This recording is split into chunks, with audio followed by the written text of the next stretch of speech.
Hello दोस्तों, आदि educational hub में आप सभी का स्वागत है। दोस्तों, आज हम बात करने वाले हैं अर्थमेटिक प्रोग्रेशन या समांतर श्रेणी के बारे में। तो सबसे पहले समझते हैं कि समांतर श्रेणी होती क्या है, फिर हम आगे इसके क्वेश्चंस देखेंगे। तो देखिए दोस्तों, अगर हम बात करें समांतर श्रेणी की, तो समांतर श्रेणियाँ क्या होती हैं? वो श्रेणियाँ जिनमें क्या होता है, जो नंबर्स होते हैं उनके बीच में डिफरेंस जो चलता है वो कांस्टेंट चलता है। मतलब मैं एक ऐसी सीरीज बनाऊं जिसमें किसी कांस्टेंट नंबर को ऐड करते जाऊं या माइनस करते जाऊं, तो वो कहलाएगी समांतर श्रेणी या अर्थमेटिक प्रोग्रेशन। मतलब एक ऐसा प्रोग्रेशन जिसमें दो नंबर्स के बीच का जो डिफरेंस रहेगा वो हमेशा सेम चलेगा, कांस्टेंट चलेगा। ठीक है, जैसे एक एग्जांपल से समझते हैं। मैंने एक सीरीज ली 2 4 6 8 10 12 14 एंड सो ऑन। ठीक है, 2 4 6 8 ऐसी वो चलती जा रही है। तो इस पे देखो, जो सेकंड टर्म है और उसके पहले वाली टर्म है उसका डिफरेंस देखो। तो 4 माइनस 2 किया तो कितना? 2 का डिफरेंस है। 6 माइनस 4 किया तो 2 का डिफरेंस है। 8 माइनस 6 किया तो 2 का डिफरेंस है। मतलब यहाँ पे क्या हो रहा है, जो हम टर्म ले रहे हैं और उसके पहले वाली जो हम टर्म ले रहे हैं उनके बीच का डिफरेंस कैसा आ रहा है? कांस्टेंट चलता आ रहा है, सेम चलता आ रहा है। ठीक है, तो ये किसका एग्जाम्पल हो गया? एक समांतर श्रेणी का एग्जाम्पल हो गया, एक अर्थमेटिक प्रोग्रेशन का एग्जाम्पल हो गया। एक और देखते हैं। 2 5 8 11 14 17 20, 2 5 8 11 14 17 20। अब इसमें देखो, 5 से 2 को माइनस किया तो 3 आएगा, 8 से 5 को माइनस किया तो 3 आएगा, 11 माइनस 8 किया तो भी 3 आएगा, 14 माइनस 11 किया तो भी 3 आएगा। तो यहाँ पे भी क्या है, जो डिफरेंस चल रहा है वो कैसा चल रहा है? कांस्टेंट चल रहा है। ठीक है ना, सब में 3 का डिफरेंस है। तो ये क्या है? एक समांतर श्रेणी है, एक अर्थमेटिक प्रोग्रेशन। ठीक है, चलिए अब हम बात करते हैं इसके फॉर्मूले की।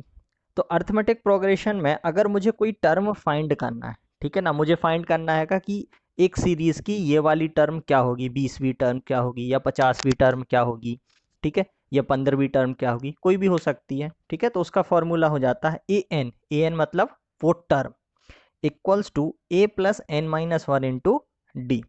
तो यहाँ ए का मतलब हो जाता है हमारी सीरीज की फर्स्ट टर्म, मतलब सीरीज की स्टार्टिंग टर्म जो होगी। जैसे अगर मैं इस एग्जांपल की बात करूं तो यहाँ पे ए मेरा कितना हो जाएगा? 2 हो जाएगा। ठीक है, एन का मतलब हो जाता है वो टर्म जो मुझे फाइंड करनी है। सपोज 20वीं टर्म फाइंड करनी है तो एन मेरा 20 हो जाएगा, 20 हो जाएगा। डी का मतलब होता है कॉमन डिफरेंस, मतलब उन टर्म में जो एक कांस्टेंट डिफरेंस चल रहा है वो। जैसे इस सीरीज में कांस्टेंट डिफरेंस कितना चल रहा था? 2 का, तो मेरा डी भी कितना हो जाता? 2 हो जाता। अगर मैं इस सीरीज की बात करूं तो यहाँ पे भी मेरा ए है वो कितना हो जाता? 2 हो जाता। एन क्या हो जाता, जो भी मैं फाइंड कर रहा था, सपोज 25वीं टर्म फाइंड करना थी तो एन मेरा 25 हो जाता, 25 हो जाता। डी कितना हो जाता, तो यहाँ पे कॉमन डिफरेंस कितने का चल रहा है? 3 का चल रहा है, तो डी मेरा हो जाता 3 यानी 3 हो जाता। ठीक है, अब अगर हम बात करें कि मुझे उनका योग निकालना है, टोटल निकालना है, ठीक है ना, अभी हम क्या फाइंड कर रहे थे? टर्म फाइंड कर रहे थे, पद फाइंड कर रहे थे। ठीक है ना, कि कौन सा पद होगा, 50वां पद क्या होगा, 25वीं टर्म क्या होगी। लेकिन अगर हमसे बोल दिया जाए टर्म फाइंड नहीं करना, हमें उन टर्म्स का टोटल फाइंड करना है, उन सभी पदों का टोटल पता करना है कि कितना होगा। तो उसका फॉर्मूला हो जाता है एन बाय टू, ब्रैकेट में 2a plus N minus one into D. तो यहाँ पे हमने क्या कर दिया?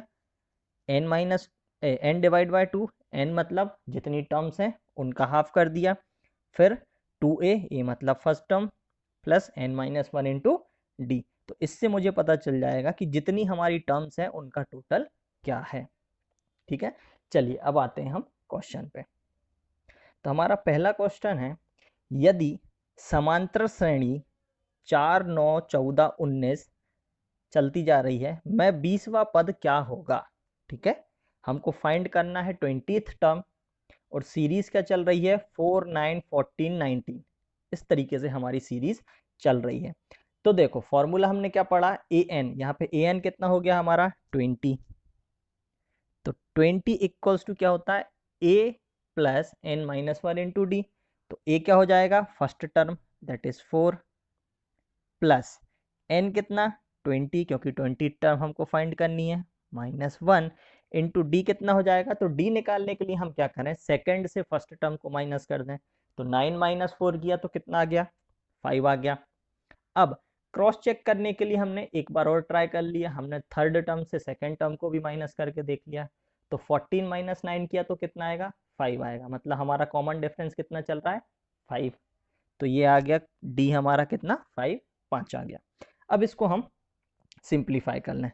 तो 20th टर्म हमको फाइंड करना थी, तो ये कितना हो जाता, 4 प्लस 20 माइनस 1 कितना, 19 इंटू 5। ठीक है, अब इसको हम कर देंगे तो ये हो गया 4 प्लस 19 इंटू 5 किया कितना हो जाता है, 95 हो जाता है। तो 4 प्लस 95 कितना होता है, 99। तो ये हमारी क्या आ गई, 20th टर्म आ गई हमारी। 20वीं टर्म क्या हो जाएगी, 99 हो जाएगी। चलिए अब आते हैं नेक्स्ट क्वेश्चन पे। अगला क्वेश्चन है, किसी समांतर श्रेणी 7, 13, 9, 25 में 601 कौन सा पद होगा। ठीक है, इस क्वेश्चन में क्या आ गई कंडीशन कि हमको एक सीरीज दी हुई है ऑलरेडी। सीरीज क्या हो गई, 7, 13, 19, 25 एंड सो ऑन, इस तरीके से चल रही है। और हमसे पूछा है कि 601 कौन सी टर्म की वैल्यू होगी।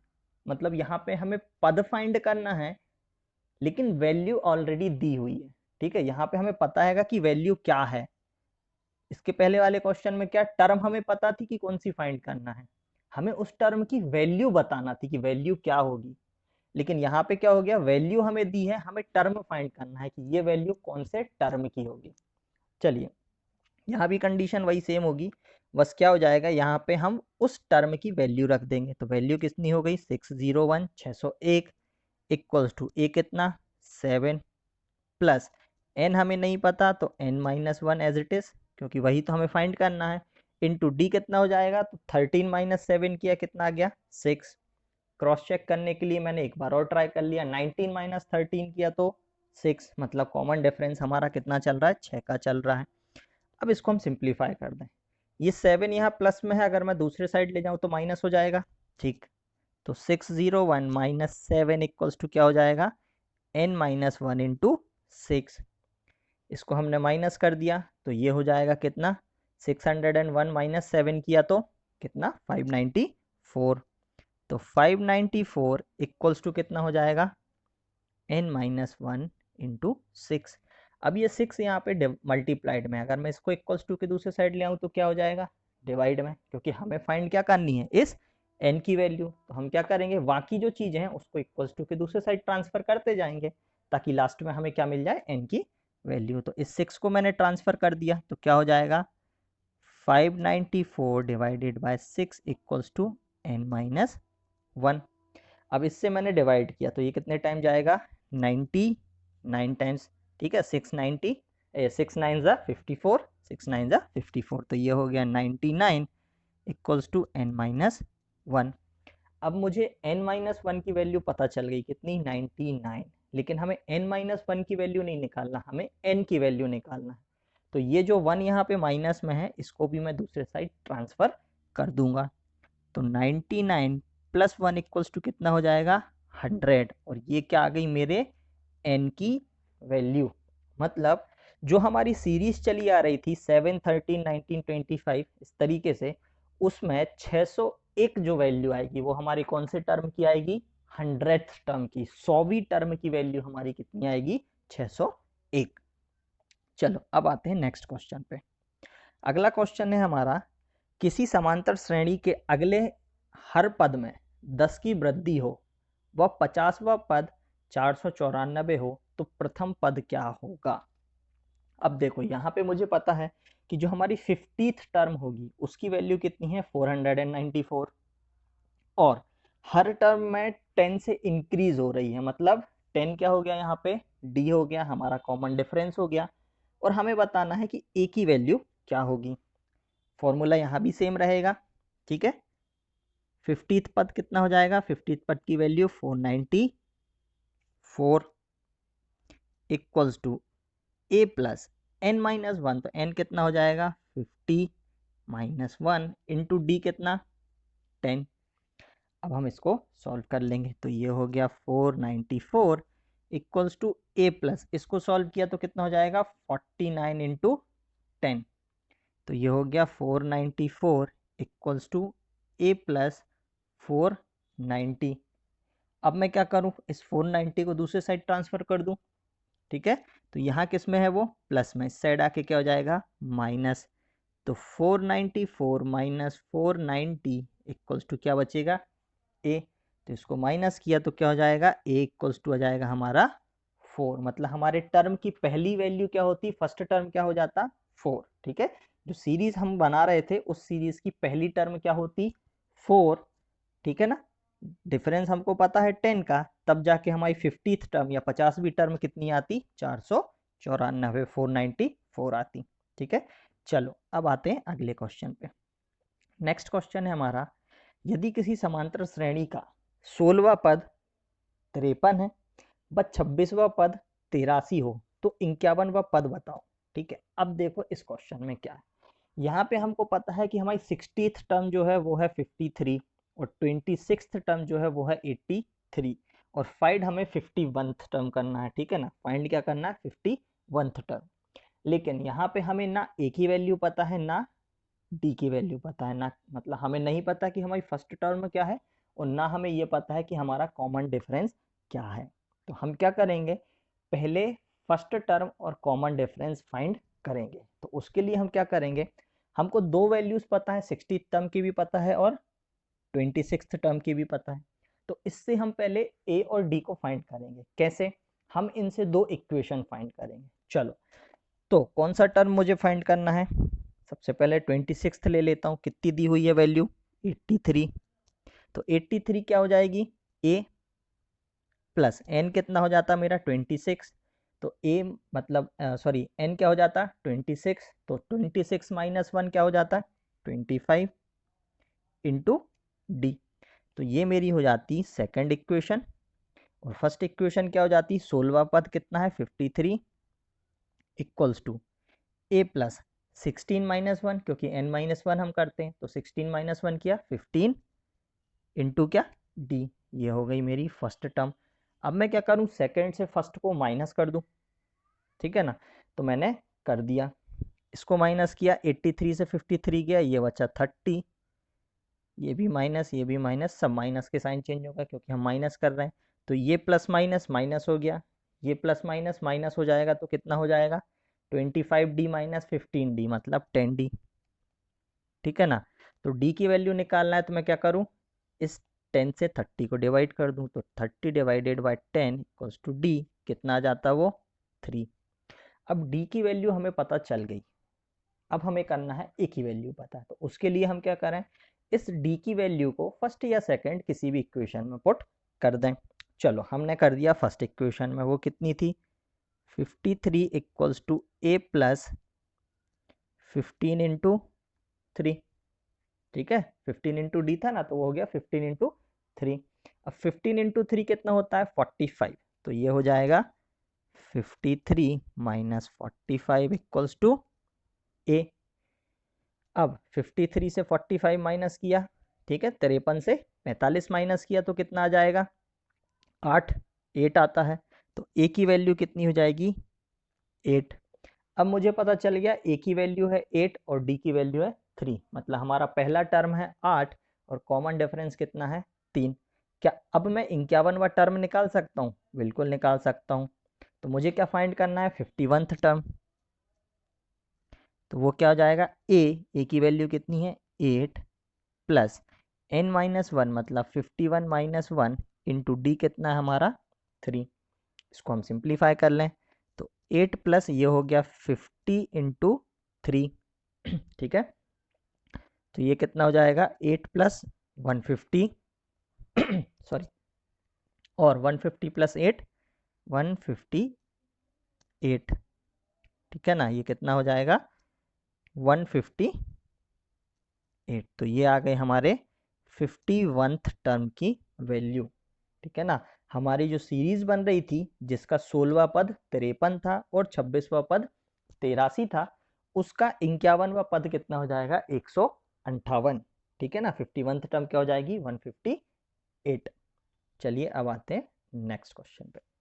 अगला क्वेश्चन है, समांतर श्रेणी 3 5 7 9 के प्रथम 40 पदों के योग बताइए, ठीक है, कंडीशन क्या आ गई, क्वेश्चन क्या पूछा है कि एक हमारे पास क्या है अर्थमेटिक प्रोग्रेशन है, वो क्या है 3 5 7 9 एंड सो ऑन, इस तरीके से वो बढ़ता जा रहा है। और हमसे पूछा गया है कि स्टार्टिंग के जो 40 टर्म्स हैं उसके, उनका टोटल बताओ। ठीक है ना, तो हमने अभी पढ़ा है कि अगर हमें किसी टर्म का टोटल, किसी सीरीज का टोटल बताना है तो उसका फॉर्मूला क्या हो जाता है, n/2 into 2a plus n-1 into D. तो हम उसी में इसको प्लॉट कर देंगे। हमारा n कितना हो जाएगा यहाँ पे 40 divide by 2 into 2 into a कितना हो जाएगा 3 प्लस n-1 मतलब 40 माइनस 1 इंटू डी कितना, तो 5 माइनस 3 करके देखा कितना आ गया 2, तो ये हो गया हमारा डी। अब हम इसको सिंप्लीफाई कर लें तो ये कैंसिल हो गया, ये चला गया 20 टाइम्स, 3 इंटू 2 हो गया 6 प्लस 39 इंटू 2।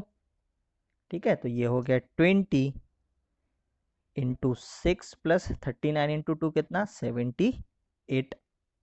ठीक है, अब हम इसको ऐड कर दें 78 प्लस 6, तो ये कितना हो जाएगा 20 इंटू 78 प्लस 6 कितना होता है 84।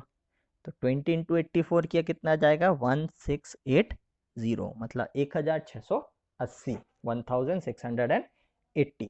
तो हमारे जो स्टार्टिंग के 40 पद हैं उनका टोटल कितना आ गया 1680। ठीक है, चलिए दोस्तों आज के लिए इतना ही। वीडियो देखने के लिए थैंक यू। अगर आपको पसंद आया वीडियो तो लाइक ज़रूर करना, चैनल को सब्सक्राइब जरूर करना। और दोस्तों अभी ये हमारा आई थिंक 18वां वीडियो है मैथ्स के ऊपर, तो इसमें हमने मेजर पोर्शन कवर कर लिया है। ठीक है ना, जितनी भी शॉर्ट ट्रिक्स होती हैं वो हमने इसमें ऑलमोस्ट सब में कवर कर ली हैं। अब जो हमारे चैप्टर्स बचे वो होगा जैसे ट्रिग्नोमेट्री हो गया, ठीक है, या एरिया वगैरह निकालने वाला हो गया। तो ये क्या है, ऐसे हैं जिनमें आप शॉर्ट ट्रिक्स का यूज़ नहीं कर सकते, यहाँ पे आपको फॉर्मूले से ही जाना पड़ेगा। ठीक है, तो मैं इनके भी वीडियोस आगे लेके आऊँगा, लेकिन अभी मैं कुछ दिन के लिए मैथ्स को छोड़ के अब मैं रीजनिंग से स्टार्ट करने वाला हूँ। ठीक है, फिर जैसे ही हमारी रीजनिंग कंप्लीट पे होगी या बीच में कभी, मैं उनसे रिलेटेड वीडियोस भी लेके आ जाऊँगा। लेकिन जब तक आप क्या करें, इनसे रिलेटेड और भी क्वेश्चंस आप अपने वीडियोस देखें और फिर उनसे प्रैक्टिस करें। प्रैक्टिस करने के लिए भी आपको मैं टेलीग्राम ग्रुप में नोट्स दे दूंगा। ठीक है, मैं आपको बता दूंगा टेलीग्राम का नंबर, मैंने अभी तक तो नहीं बनाया लेकिन हाँ मैं अब बनाने वाला हूँ क्योंकि हमारा मैथ्स का लगभग पूरा पोर्शन कंप्लीट होने पे आ गया है। तो मैं आपके लिए एक टेलीग्राम में ग्रुप बना दूंगा, उसका नंबर मैं आपको अगली वीडियो में शेयर कर दूंगा, तो आप उसको जाके फॉलो कर ले। वहाँ पे आपको हर वीडियो के साथ उसके जो है प्रैक्टिस के लिए क्वेश्चंस मिल जाएंगे। तो अगर आपने वीडियो नहीं देखी है या आप एक रिकॉल करना चाहते तो आप उस लिंक के थ्रू जाके पहले वीडियो देख सकते हैं और उसके बाद उससे रिलेटेड क्वेश्चंस जो है उनको आप प्रैक्टिस कर सकते हैं। ठीक है ना, चलिए दोस्तों चैनल को सब्सक्राइब जरूर कर लें अगर आपको पसंद आ रहा है, और कमेंट करके ज़रूर बताएं हमें। Thank you.